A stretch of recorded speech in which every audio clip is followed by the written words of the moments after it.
Hi friends, எல்லாருக்குமே good evening. Welcome to Delhi சமையலறை channel. எல்லோரும் எப்படி இருக்கீங்க? நல்லா இருக்கீங்கன்னு நம்புகிறேன். ஃப்ரெண்ட்ஸ், இன்றைக்கி பார்த்தீங்கன்னா தேர்ஸ்டே நைட் வந்து நான் சமையலே கொஞ்சம் லேட்டாக தான் ஸ்டார்ட் பண்ணினேன். லேட்டான்னு பார்த்தீங்கன்னா ஒரு 8 o'clock தான் ஸ்டார்ட் பண்ணினேன். ஏன்னா நான் வந்து ஒரே கன்ஃபியூஸ்டாக இருந்தேன், என்ன சமைக்கிறதுனே தெரியலை. ஸோ ரொம்ப நேரம் கழித்து என் ஹஸ்பண்ட் வந்ததுக்கப்புறம் என்ன சமைக்கிறது அப்படின்னு சொன்னதுக்கப்புறம் தான் நான் சமைத்தேன். ஏன்னா வந்து காலையிலேருந்து வந்து வெஜிடேரியன் தான் சமைக்கணும் அப்படின்னு சொல்லிட்டு இருந்தாங்க. அப்புறம் ஓகே பரவாயில்ல, நான்வெஜ்ஜே சமைச்சிடலாம், நான் 12 o'clock கழித்து தான் சாப்பிடுவேன், ஏன்னா அவங்க வந்து ஃபாஸ்டிங்கில் இருந்தாங்க. அதனால் ஸோ நான் வந்து 8 o'clock தான் ஸ்டார்ட் பண்ணினேன். அண்ட் சிக்கன் குழம்பு தான் ப்ரிப்பேர் பண்ணிகிட்ருக்கேன். சிக்கன் குழம்பு எப்போதும் போல் நம்ம செய்கிறது தான்.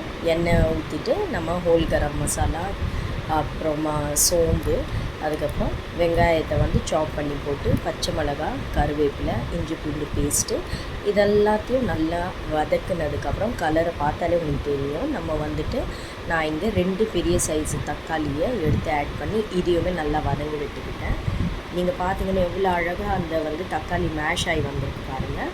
அண்ட் சைட் பை சைடு நான் வந்துட்டு அரிசியும் போட்டுக்கிட்டேன் சாப்பாட்டுக்கு. இங்கே பார்த்தீங்கன்னா மிளகாய்த்தூள், காஷ்மீரி சில்லி, குழம்பு மிளகாய்த்தூள், அதுக்கப்புறமா வந்து கொஞ்சம் சிக்கன் பவுடர் 1 ஸ்பூன் இதெல்லாமே தான் ஆட் பண்ணிவிட்டு நான் எல்லாத்தையும் வதக்கி லைட்டாக கொஞ்சம் தண்ணி விட்டு வதக்கி எடுத்துக்கிட்டேன்.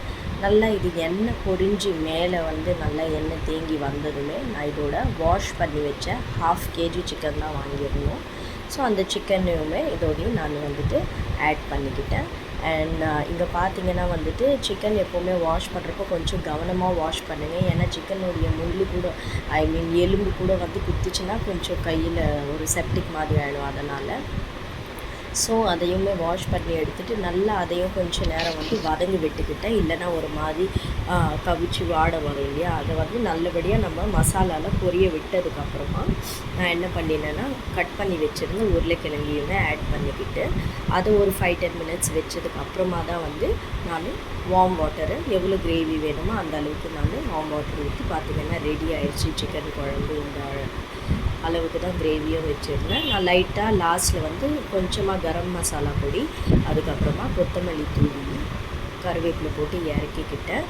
இந்த வீடியோ உங்களுக்கு பிடிச்சிருந்துச்சுன்னா கண்டிப்பாக லைக் பண்ணுங்கள், ஷேர் பண்ணுங்கள், அண்ட் என் சேனலுக்கு சப்ஸ்கிரைப் பண்ணி சப்போர்ட் பண்ணுங்கள் ஃப்ரெண்ட்ஸ். ஏன்னா உங்களுடைய சப்போர்ட் தான் எனக்கு வந்துட்டு ரொம்பவே முக்கியம். நான் வந்து அப்போ தான் வந்து மேலும் நிறைய வீடியோஸ் போடுறதுக்கான ஒரு என்கரேஜ்மெண்ட்டாக இருக்கும் எனக்கு. இதுதான் ஃபைனல் லுக். சிக்கன் குழம்பு, ரைஸ், அப்புறமா சாலட் எப்படி பண்ணுன்ற வீடியோவில் ஷோ பண்ணலை. வேணும்னா கண்டிப்பாக சொல்லுங்கள், நான் ஷேர் பண்ணுறேன். So God bless everybody. Have a great day.